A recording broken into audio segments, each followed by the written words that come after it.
Buon pomeriggio a tutti, benvenuti all'Ippodromo Arcoveggio di Bologna per questa 59esima giornata del 2024.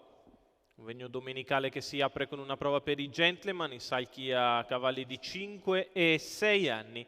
Sono in 6 dietro le ali della macchina. All'1 Donatello, 2 Ipsos Derpé, 3 Demetra JVS, 4 Coschive, 5 Diora S, 6 Duty Free B. Con cautela dal 6 Duty Free B. Parte piano Coschive.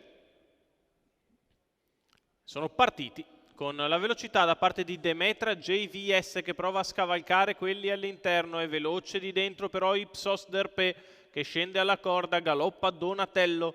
Ipsos Derpé all'imbocco della prima piegata si trova al comando nei confronti di Demetra JVS in seconda posizione, la terza per Diora S, mentre avanza all'esterno Duty Free B.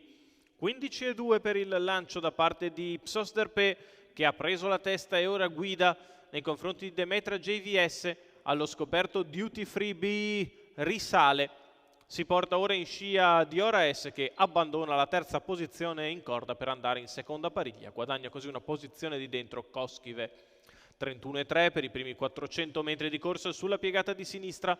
Ipsos Derpé continua al comando con al suo esterno Duty Free B, la cui sagoma ora si fa più minacciosa all'esterno. Cerca di portarsi a diretto contatto con la testa Lorenzo Pantarotto che estrae i tappi dalle orecchie di Duty Free B per arrivare accanto ad Ipsos Derpé. In corda Demetra JVS coperta da Diora S, in coda sempre Coschive. 36 la seconda frazione, più veloce della prima, sul piede comunque dell'1.17.3, non c'è grandissimo ritmo e ora Duty Free B mette sotto pressione Ipsos Derpé. 1.16.7 il chilometro, 14.8 la curva di destra, insiste Duty Free B che mette alle strette l'avversario, si prepara Diora S, è passata Duty Free B che ha liquidato agilmente Ipsos Derpé a 400 dalla conclusione. 14.4 la retta di là, Duty Free B in vantaggio, Diora S nella sua scia, poi Demetra JVS che passa in terza posizione precedendo Coschive. Quando siamo a metà della piegata conclusiva Diora S sposta all'esterno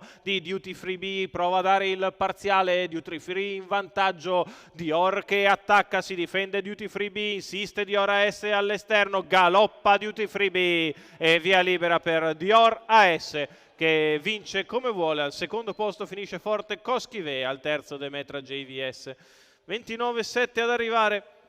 1.15.2 il ragguaglio cronometrico per il successo di Dior AS. Stefano Manzato per i training di Bruno Gelormini. Stefano Manzato anche proprietario della femmina da Pascia all'Est e Doria AS. Segue per tutto il percorso le mosse di una arrembante Duty Free B, l'attacca nel finale. Duty Free si abbandona di galoppo, Diora S ha il via libera per vincere nettamente.